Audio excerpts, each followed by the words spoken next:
गरुड़ पुराण मत्स्य अवतार भगवान विष्णु के प्रथम अवतार है। मछली के रूप में अवतार लेकर भगवान विष्णु ने एक ऋषि को सब प्रकार के जीव जंतु एकत्रित करने के लिए कहा और पृथ्वी जब जल में डूब रही थी तब मत्स्य अवतार में भगवान ने उस ऋषि की नाव की रक्षा की। इसके पश्चात ब्रह्मा ने पुनः जीवन का निर्माण किया। एक दूसरी मान्यता के अनुसार एक राक्षस ने जब वेदों को चुराकर सागर की अथाह गहराई में छुपा दिया तब भगवान विष्णु ने मत्स्य रूप धारण करके वेदों को प्राप्त किया और उन्हें पुनः स्थापित किया। मत्स्य अवतार की कथा एक बार ब्रह्मा जी की असावधानी के कारण एक बहुत बड़े दैत्य ने वेदों को चुरा लिया।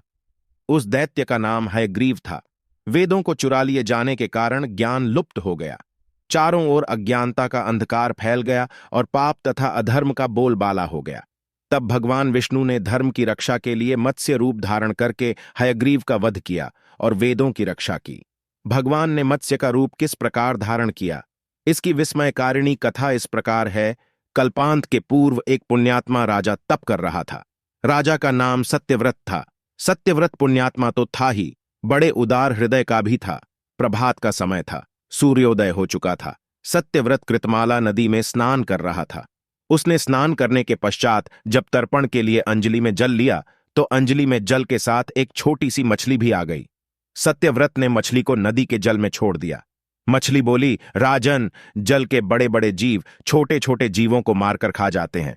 अवश्य कोई बड़ा जीव मुझे भी मारकर खा जाएगा। कृपा करके मेरे प्राणों की रक्षा कीजिए। सत्यव्रत के हृदय में दया उत्पन्न हो उठी। उसने मछली को जल से भरे हुए अपने कमंडलू में डाल लिया। तभी एक आश्चर्यजनक घटना घटी। एक रात में मछली का शरीर इतना बढ़ गया कि कमंडलू उसके रहने के लिए छोटा पड़ने लगा। दूसरे दिन मछली सत्यव्रत से बोली, राजन, मेरे रहने के लिए कोई दूसरा स्थान ढूंढिए, क्योंकि मेरा शरीर बढ़ गया है। मुझे घूमने फिरने में बड़ा कष्ट होता है। सत्यव्रत ने मछली को कमंडलू से निकालकर पानी से भरे हुए मटके में रख दिया। यहां भी मछली का शरीर रात भर में ही मटके में इतना बढ़ गया कि मटका भी उसके रहने के लिए छोटा पड़ गया। दूसरे दिन मछली पुनः सत्यव्रत से बोली, राजन, मेरे रहने के लिए कहीं और प्रबंध कीजिए, क्योंकि मटका भी मेरे रहने के लिए छोटा पड़ रहा है। तब सत्यव्रत ने मछली को निकालकर एक सरोवर में डाल किया, किंतु सरोवर भी मछली के लिए छोटा पड़ गया। इसके बाद सत्यव्रत ने मछली को नदी में और फिर उसके बाद समुद्र में डाल दिया। आश्चर्य!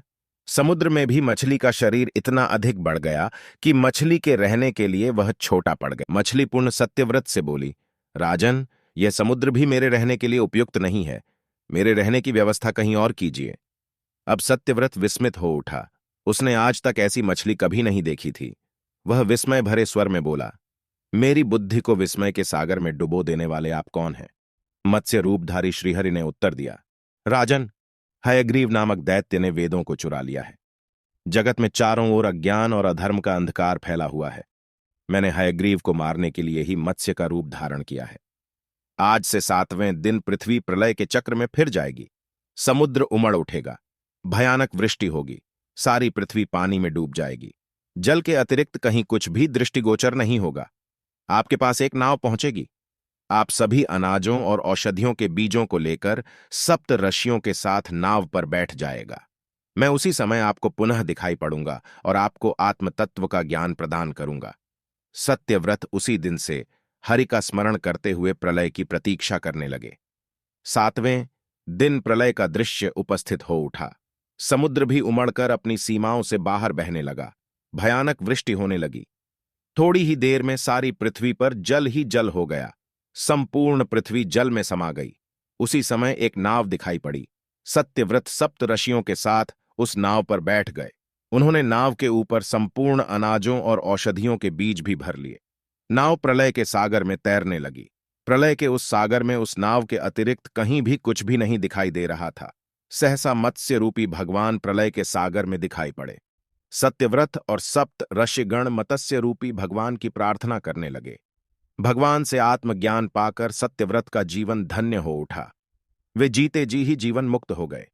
प्रलय का प्रकोप शांत होने पर मत्स्य रूपी भगवान ने हयग्रीव को मारकर उससे वेद छीन लिए। भगवान ने ब्रह्मा जी को पुनः वेद दे दिए। इस प्रकार भगवान ने मत्स्य रूप धारण करके वेदों का उद्धार तो किया ही, साथ ही संसार के प्राणियों का भी अमित कल्याण किया।